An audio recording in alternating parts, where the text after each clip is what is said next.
Bien, hermanos, ahora vamos a tener la clase del Evangelio de Juan el día de hoy y quiero que me acompañen también a la carta al Evangelio de Juan para que estemos aprendiendo acerca de esta maravillosa, fascinante carta. Recuerden que estamos en el prólogo, que es del versículo 1 al versículo 18, y en este prólogo lo estamos dividiendo en varias secciones. El domingo pasado vimos que Jesús es el Verbo divino, que es ese eterno, que Él es creador de todo y que es la revelación misma de Dios.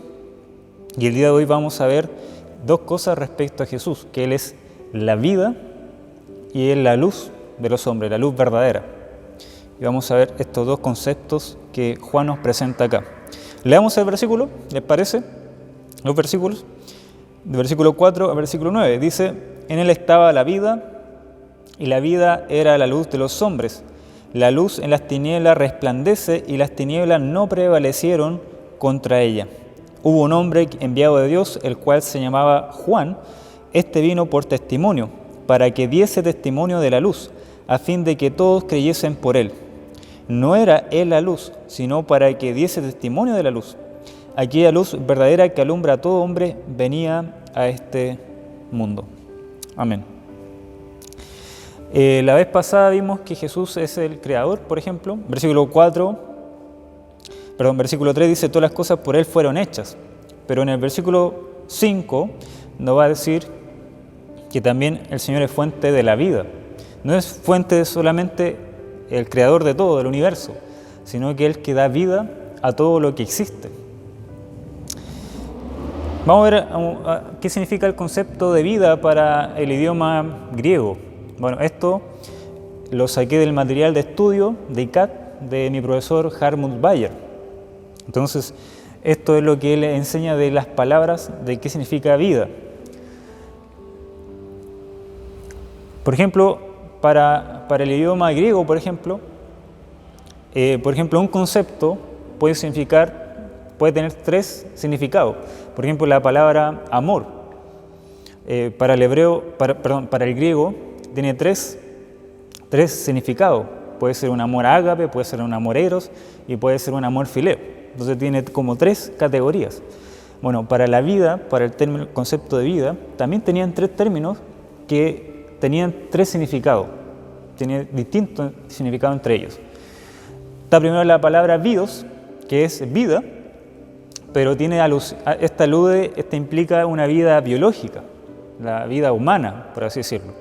De ahí viene el término biología, el estudio de la vida, pero en cuanto a la naturaleza, en cuanto a las plantas, en cuanto al hombre, ¿verdad? El funcionamiento del hombre, del cuerpo humano. Bueno, eso tiene que ver con el término bios, que para el griego significa eso. Pero hay otro término que los griegos utilizaban, que era suje, que significa la vida del alma, ¿sí? Que tiene que ver con una vida espiritual, de algo que es inmaterial para los griegos. ¿Bien? Entonces eso significa suje, que es la vida del alma.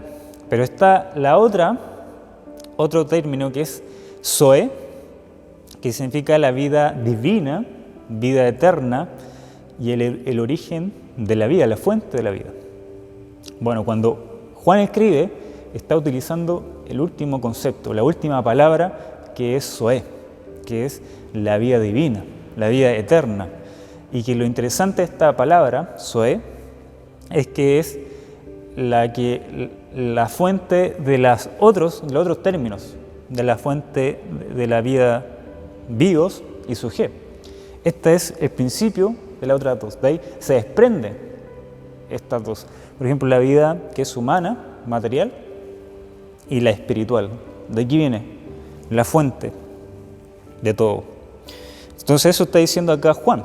Interesante ver esta palabra. Está diciendo que Cristo es la fuente de lo material, pero también de la vida espiritual. La vida que no podemos ver, las cosas invisibles. Eso es lo que se está refiriendo. Y el alma del hombre. Miren, acompáñenme a Hechos 17. Pablo también lo enseña aquí a los griegos, a los atenienses en esta circunstancia.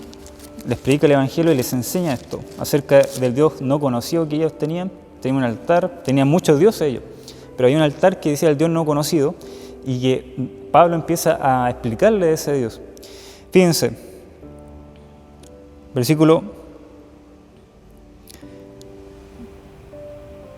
24, dice: el Dios que hizo el mundo y todas las cosas que en él hay, siendo Señor del cielo y de la tierra. ¿Se fijan? El creador de todo, está diciendo Pablo. No habita en templo hecho por manos humanas, ni es honrado por manos de hombres como si necesitase de algo, ¿no? Para los griegos, los filósofos, humanizaban a la divinidad, semejaban al hombre. Tenían dioses, pero eran como hombres más poderosos simplemente. Pero Pablo quiere explicarle esto. Versículo 26, y de una sangre ha hecho todo el linaje de los hombres, para que habiten sobre la faz de la tierra, y les ha prefijado el orden de los tiempos y los límites de su habitación, para que busquen a Dios y en alguna manera palpando pueden hallarle, aunque ciertamente no está lejos de cada uno de nosotros. Versículo 28, fíjense, porque en Él vivimos, Él es la fuente, en Él vivimos y nos movemos y somos como algunos de vuestros poetas también han dicho, porque el linaje suyo somos. Entonces va a la cultura Pablo y saca algunas creencias para darle el significado real, bíblico. Y está diciendo, hay un solo Dios, que es el que da vida y que por Él vivimos todos. Y eso es lo que quiere expresar aquí. ¿Por qué nosotros estamos respirando ahora? ¿Por qué ahora nuestro corazón está latiendo? Es porque Cristo fue el que nos dio la vida, el aliento de vida. ¿Recuerdan en Génesis 1 cuando Dios crea al hombre y dice, le dio aliento de vida? Bueno, ahí estaba Cristo dando la vida al hombre. Entonces, de la fuente de vida es en Cristo. La fuente de vida del alma, del ser, todos se lo debemos a Cristo. Todas las personas que son incrédulas lo deben a Cristo. ¿Por qué están respirando? Porque Cristo es lo que le dio esa vida. Fíjense, y en Él estaba la vida. Interesante esa palabra también, ¿se recuerdan? Significa que Dios creó todo, pero también es la fuente de vida, ya lo hemos mencionado, pero esa palabra estaba, ese verbo.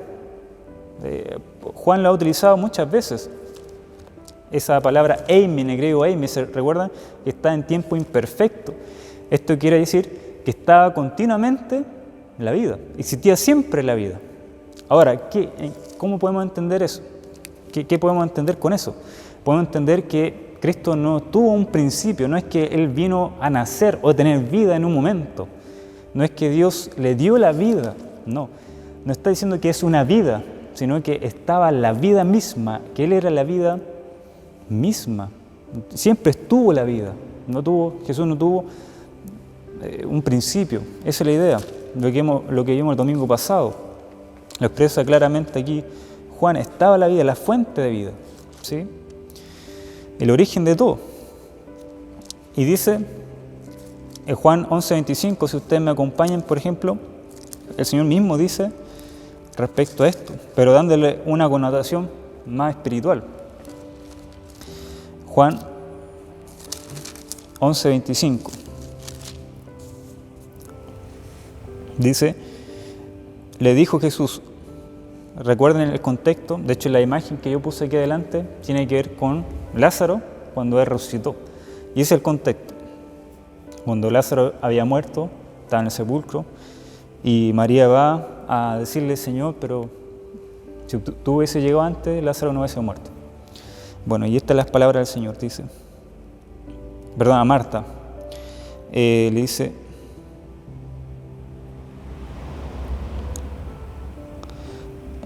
(11:25) le dijo Jesús, yo soy la resurrección y la vida. El que cree en mí, aunque esté muerto, ¿qué dice? Vivirá. Aunque esté muerto, vivirá. Pero aquí, fíjense, versículo 25, le dijo Jesús, yo soy la resurrección y la vida, y cree en mí, aunque esté muerto, vivirá. Versículo 26, y todo aquel que vive y cree en mí, no morirá eternamente. ¿Crees esto? Sí, habla de la vida eterna, el Señor aquí. No está hablando simplemente, la resurrección de Lázaro es como un símbolo de lo que Cristo iba a hacer, que es dar vida al pecador de su condición de muertos en delito y pecado, como dice Efesios 2:1. El hombre que está sin Cristo está muerto espiritualmente. Quizás puede estar caminando, ¿verdad? Puede su corazón latir, pero su corazón espiritual o su vida espiritual está muerto. No tiene reacción para las cosas de Dios. O sea, puede escuchar quizás un tema, por ejemplo, pero no va a entender. No va a entender lo espiritual de esto. ¿Por qué? Porque el que puede entender es aquel que vive, tiene el Espíritu y el Espíritu le da entendimiento de todas las cosas. Está reaccionando a la voz de la palabra, a la voz de Dios. Y eso es la alusión del Señor, es que el que está muerto y cree en mí puede tener vida. Sí, esa es la alusión que el Señor hace, vida eterna, vida en abundancia, vida espiritual. A eso es lo que se está refiriendo acá. Noten otro texto que está más adelante, en Juan 14:6. Nosotros lo sabemos, ¿verdad? Jesús le dijo: yo soy el camino y la verdad y la vida. Ahí está, la vida. Nadie viene al Padre sino por mí. Otra vez lo dice el Señor Jesucristo acá. Yo soy la vida. ¿Quieres tener vida?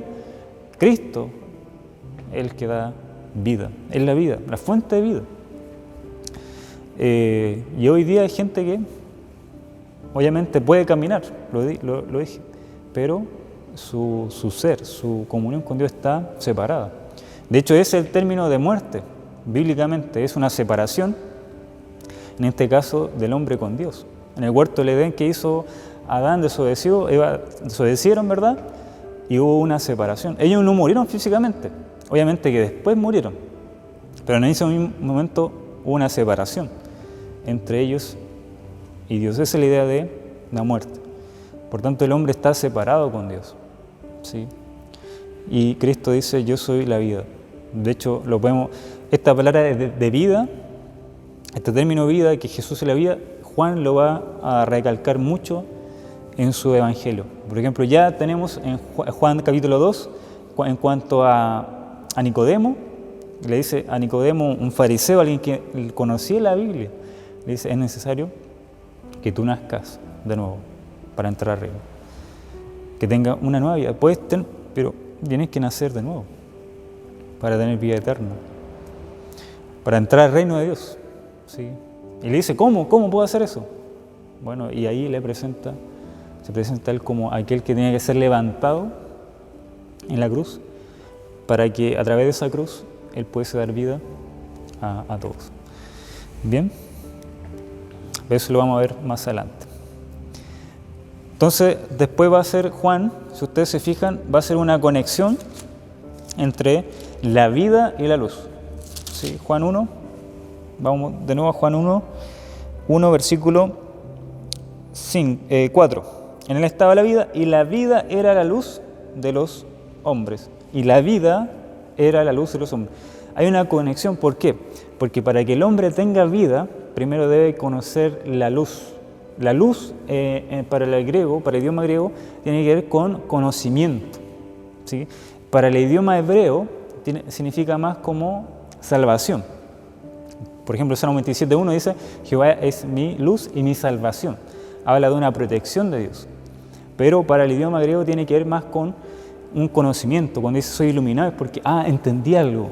Bueno, nosotros a veces también lo entendemos de esa manera, pero tiene esa idea. Yo, para nacer de nuevo, para tener vida nueva, tengo primero que ser iluminado por Cristo, conocer, entender a Cristo. Por eso en Juan 17:3, como usted ve el texto acá, dice el Señor Jesucristo en esa oración íntima con Dios, con su Padre, le dice que te conozcan a ti. Y esta es la vida eterna, que te conozcan a ti, el único Dios verdadero, y a tu Hijo a quien has enviado. Esta es la vida eterna, ¿se fijan? Que te conozcan. Por eso, esa palabra luz es conocer o comprender. Está conectado con la vida. Esta es la vida eterna, que tengan luz, que te conozcan, que te entiendan, que tengan una comunión íntima contigo y que te conozcan a Cristo como el Salvador, ¿verdad? Entonces, hay una conexión entre estos dos términos en la Biblia, luz y vida. Para yo tener vida eterna, debo primero tener la luz de Cristo, que es la revelación de Él, ¿sí? Para ser iluminado y comprender. Bien. Entonces esa es la vida que Jesús ofrece para todo hombre. Jesús es la vida, siempre existió la vida, pero en un momento Jesús vino al mundo, y lo va a exponer más adelante Juan, para dar vida a gente que está muerta en delito de pecado. Ella piensa que está viva, pero está muerta en delito de pecado. ¿Por qué? Porque no tiene comunión con Dios. El hombre no busca a Dios, no quiere a Dios, está alejado de Dios y ama ese alejamiento de Dios. Pero Dios vino al mundo para revertir eso, para revertir lo que en el Edén fue distorsionado, que fue destruido. El Edén tenía una comunión íntima con Dios, esa es la vida, pero desobedecieron y hubo muerte, separación. Y Jesús vino al mundo para revertir todo eso, lo que ocurrió en el huerto y el hombre, después vemos la depravación del hombre y vemos su condición de muerto, un corazón de piedra. Pero a través de Cristo podemos tener un corazón de carne, reaccionar a Dios, a la voz de Dios. Me encanta ese cuadro de Lázaro, ¿recuerdan eso? Ese momento cuando Jesús solamente con una palabra dice, Lázaro, sal fuera. ¿Y qué hace Lázaro? Salió fuera. Estaba muerto ya hace 4 días, me parece. 4 días en el sepulcro. La gente toda llorando, ¿verdad? En duelo. Pero el Señor, una palabra. Lázaro, sal fuera. Y es una figura de lo que Cristo hace en nosotros. Que con su palabra, con su revelación, con su evangelio, en ningún momento produce vida. Despertamos. Salimos de nuestra muerte espiritual, como dice Efesios 2.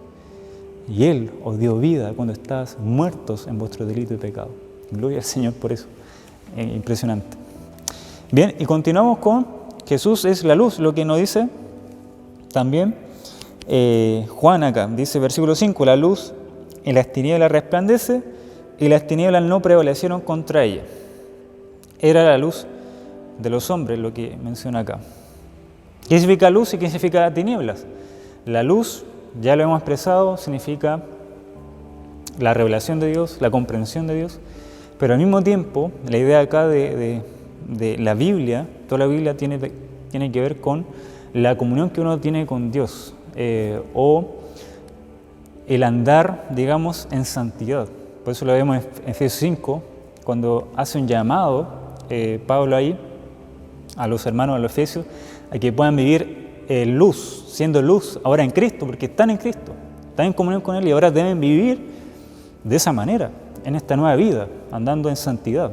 Entonces, como que el significado que le da ahí Pablo a Efesios 5 es andar en santidad, y lo vemos en el contexto.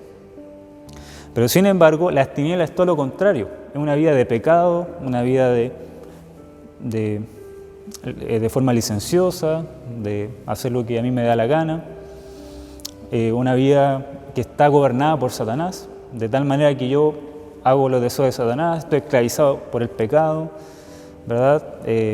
No me importa pecar, total, no me importa Dios, no hay temor de Dios. Esa es la vida de tinieblas, la persona que está sin Cristo. Por ejemplo, si ustedes me acompañan a Efesios 5, rápidamente, Pablo habla de esta vida en tinieblas. Dice que ustedes no tienen que ir de esa manera porque ya Cristo los convirtió. Son nueva criatura. Efesios, versículo 11, no participéis en las obras infructuosas de las tinieblas, sino más bien reprenderlas. Y dice versículo 8, porque en otro tiempo erais tinieblas, mas ahora sois luz en el Señor.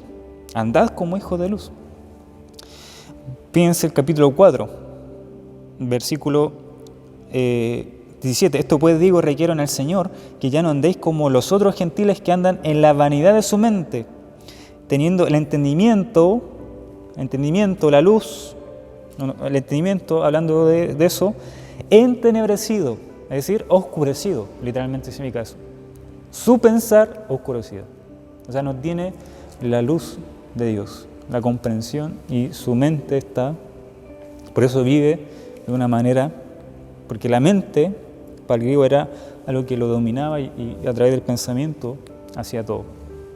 Entonces esa es la vida del que está sin Cristo, realmente lamentable, gobernada por Satanás, gobernada por sus pasiones. Y Pablo dice, ustedes antes eran así, pero ellos no deben vivir así, de esa forma. Entonces eso más o menos es un contraste que la Biblia habla de forma simbólica, el mundo de las tinieblas sin Cristo, el mundo de la luz, que es de los hijos del Señor. Es un contraste que hace y habla aquí Juan de que Cristo es la luz, ¿verdad? Cristo vino entonces a alumbrar, a salvar las tinieblas, ese es su fin. El mundo entró en tinieblas cuando pecó, cuando falló a Dios. Eso implica el mundo gobernado por Satanás, donde empezó a hacer lo que es Satanás, esclavizado por el pecado. Y Cristo vino a revertir, ¿sí? Se rebajó para revertir todo eso, para arreglar todo eso. Cristo hizo al hombre recto, pero el hombre buscó perversiones. Y ahora Cristo va a salvar por medio de él las tinieblas, como dice el versículo 5. La luz en las tinieblas resplandece. Esa es la idea, la función de la luz es resplandecer en la luz, en las tinieblas para que las tinieblas se vuelvan luz. Esa es la idea. ¿Qué más? Aquí nos dice también la respuesta de las tinieblas. ¿Cuál fue la reacción? Y las tinieblas no prevalecieron contra ella. Habla aquí de cuando Cristo vino. ¿Qué ocurrió? Las tinieblas no prevalecieron contra ella. Ahora, esa palabra, cuando dice resplandecer, algunos teólogos estudiosos dicen que no es la más acertada, no es la mejor, sino que la idea aquí del griego, que esa palabra sería catalambano, que se puede traducir como asirse, o alcanzar, o aferrarse, por así decirlo. Por ejemplo, esta palabra se utiliza también en Filipenses, si ustedes me acompañan, ahí a Filipenses 3, Filipenses 3, que es la misma palabra, catalambano, Filipenses 3:12. Filipenses 3:12, no que lo haya alcanzado ya, ahí está catalambano, alcanzado, ni que ya sea perfecto, sino que prosigo por ver si logro, ¿qué cosa? Asir, ahí de nuevo, catalambano, aferrarse, esa es la idea.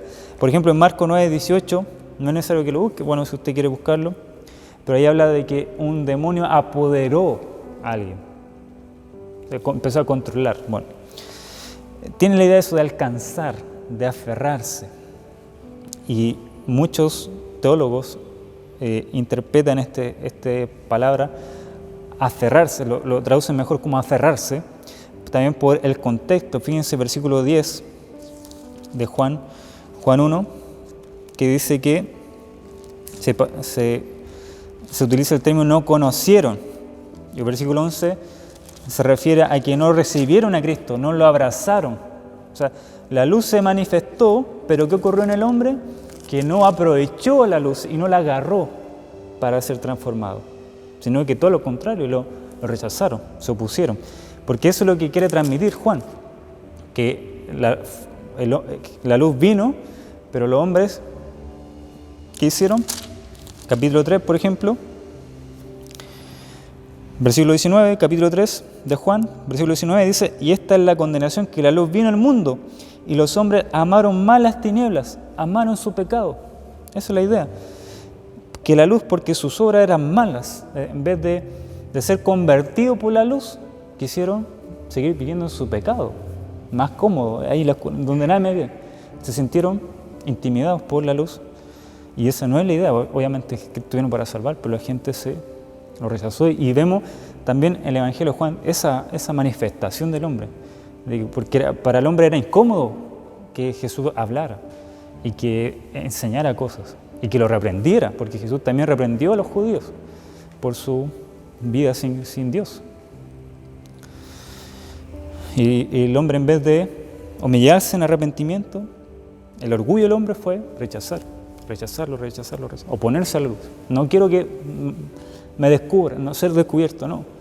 Sí, sigo en mi pecado y sigo rechazando la luz. Y eso es lamentable lo que ocurrió y lo que hoy día ocurre también con la gente.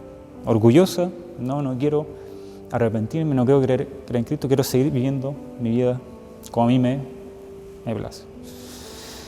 Bien, pero esa es la idea más de que no aprovecharon la oportunidad. La luz alumbró, pero la gente no se aferró, no recibió la luz, sino que la rechazó. Esa es mejor traducción.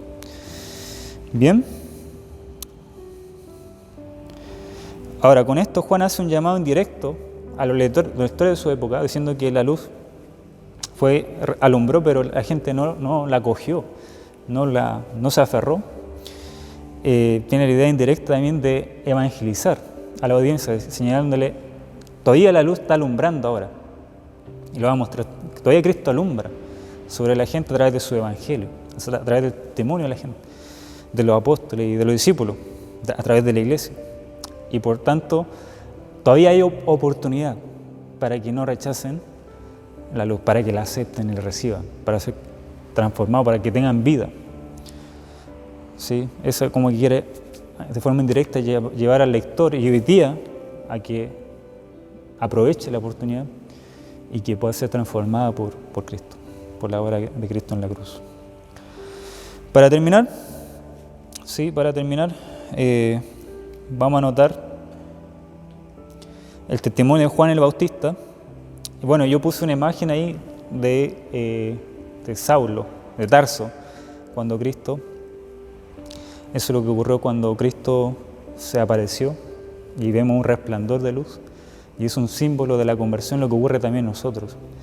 Miren, hermoso, hermanos, en 2 de Corintios, usted me acompaña acá, capítulo 4, 2 de Corintios 4, cómo Pablo grafica la conversión. Me imagino también viendo esto, entendiendo esto, lo que ocurrió en él, en su vida. 2 Corintios 4:4 dice, en los cuales el Dios de este siglo cegó el entendimiento, oscurecido, el hombre oscurecido en su pecado. Y el Dios de este siglo, hablando de Satanás, los tiene cegados de los entendimientos de los incrédulos, para que no resplandezca la luz del Evangelio. ¿Y qué es la luz del Evangelio? De la gloria de Cristo, el cual es la imagen de Dios. Está cegado el hombre, no puede ver a Cristo, no puede entender a Cristo, no puede... Bien, pero ¿qué ocurre? Ocurre aquí un milagro. Versículo 5, porque no nos predicamos nosotros mismos. ¿Por qué no predicas, Pablo, a ti mismo? ¿Por qué no cuentas tu testimonio? Sino que predico a Jesucristo como Señor, y a nosotros como vuestros siervos por amor de Jesús. Versículo 6, porque Dios que mandó, ¿por qué predico el Evangelio de Cristo? Porque Dios que mandó que de las tinieblas resplandeciese la luz, aludiendo ¿a dónde? A Génesis 1:1. Cuando sea la luz, Génesis capítulo 1, cuando Dios dijo, sea la luz, y fue la luz. Se va al Génesis para dar un símbolo de lo que ocurre en nuestra conversión, que es como lo que ocurre en la creación. Resplandeciese la luz es el que resplandeció, Dios resplandeció en nuestros corazones para iluminación del conocimiento de ¿quién? De la gloria de Dios en la persona de Jesucristo. Eso es lo que Dios hace. Dice, el hombre está en tinieblas, es imposible, el hombre está esclavizado, pero dice, nosotros predicamos el Evangelio, no nosotros mismos, a Cristo predicamos. ¿Por qué? Porque a través de Cristo que Dios hace resplandecer en los corazones del hombre para que sean transformados por la luz. Y es un milagro de Dios. Y Juan lo va a demostrar después, que la conversión es un milagro de Dios. El mayor milagro que un hombre puede es la conversión. No hay otra cosa más. Que Dios nos haga entender a Cristo y que Cristo se revele a nosotros, como ocurrió en Saulo, y nos saque de las tinieblas, es un milagro. No es un accionar del hombre. Eso es lo que va a mostrar después. Pero es hermoso esto. Juan va a mostrar en el versículo 6 al versículo 9 acerca del testimonio de Juan el Bautista ahora, de que él da evidencias de quién era la luz. Hubo un hombre enviado de Dios, el cual se llamaba Juan. este vino por testimonio para que diese testimonio de la luz, a fin de que todos creyesen por él. No era la luz, sino para que diese testimonio de la luz. Aquella luz verdadera que alumbra a todo hombre venía a este mundo. Bueno, acá también Juan lo que quiere hacer es mostrar la misión que tuvo Juan el Bautista. Después lo va a reiterar esto con mayor, va a ser más extenso en esto, pero aquí solamente quiere introducir que él daba testimonio de la luz, que no era la luz, porque quería él, porque en ese momento cuando Juan escribe, ¿se acuerdan? Que había gente, discípulos de Juan, que decían que Juan el Bautista era el Mesías. Y Juan que también quiere aclarar cuál era la función, cuál era el ministerio que tuvo, la misión que tuvo Juan el Bautista realmente, para no sobrevalorarlo, por así decirlo. Bien, aquí solamente una tablita para mostrar el contraste que Juan hace con Juan el Bautista con Cristo. Cristo, por ejemplo, se dice en versículo 2 que era desde la eternidad. Era, siempre es eterno, ¿verdad? Pero el versículo 6 nos dice que Juan hubo un hombre, o sea, tiene un principio. Esta tabla es de William Hendrickson, de su comentario, ¿ya? No lo hice yo, lo saqué de ahí. Es el verbo, dice después, versículo 1, pero Juan, ¿qué es? Es simplemente un hombre. Vimos que el verbo es divino, pero solamente Juan es un hombre, dice versículo 6. Cristo es Dios mismo, versículo 1, pero después dice que se dice que Juan es comisionado por Dios, versículo 6. Versículo 4 al 5 es la luz verdadera, Cristo, Él es la luz, pero Juan aclara que Juan el Bautista vino a testificar acerca de la luz, un testigo de eso. De hecho, el mismo término testigo significa un mártir de Cristo. Martureo viene de la palabra mártir. Y tenemos un hermoso ejemplo de Juan el Bautista de cómo nosotros también debemos testificar de Cristo el día de hoy, como iglesia. Vino a testificar acerca de la luz, en versículos 7 y 8. Versículo 7 nos dice que Cristo es el objeto de toda confianza. ¿En qué debemos creer? Debemos creer en Cristo. Pero, versículo 7 nos dice que Juan es el agente por cuyo testimonio los hombres llegan a confiar en Cristo. Es un medio, un instrumento que Él vino a preparar el camino del Señor, ¿verdad? Él es precursor, la persona que vino y que Dios envió para dar testimonio a Cristo y para que la gente viera a Cristo y creyera en Cristo.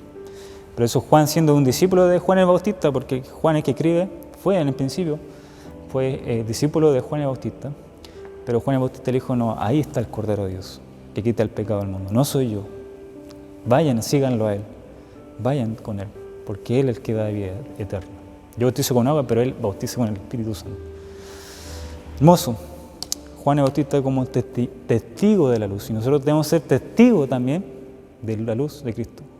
Recuerdan, Pablo no se predicaba a sí mismo, sino que predicaba a Cristo como Señor. ¿Por qué? Porque ese mensaje del Evangelio es que Dios lo utiliza para hacer despertar, o mejor dicho, hacer vivir al hombre que está muerto en delito de pecado, que está en tinieblas. El Evangelio es la luz de Cristo que muestra la gloria de Cristo para que el hombre se convierta de su vida muerta en delito de pecados y su vida en tinieblas. Esas dos, para que sea ahora luz y para que ahora esté vivo en Cristo. Que el Señor le bendiga, hermanos, y que este Dios glorioso, quien es Jesucristo, podamos cada día adorarlo por lo que Él hizo en nosotros y también predicarlo también a aquellos que están en tinieblas y que están muertos en delito de pecado. Que el Señor nos ayude para predicar el Evangelio y no predicarnos a nosotros mismos, sino que predicar a Cristo de manera fiel y en tratar de explicarlo de la mejor manera. Que el Señor le bendiga. Un abrazo. Vamos a orar. Padre, le agradecemos, Padre, por la clase de hoy, que usted, Señor, también la utilice para hacer edificación, Padre. Gracias por tu palabra, porque es nuestra ayuda, nuestro consuelo, Señor. Y gracias porque tenemos el privilegio de conocer más a Cristo y darnos cuenta de lo maravilloso que Él es, Señor. Siga dándonos entendimiento de su palabra y gracias le damos por esta plataforma que tenemos de YouTube para seguir entregando tu palabra y seguir recibiéndola también. En Cristo Jesús dejamos todo en tus manos. Amén.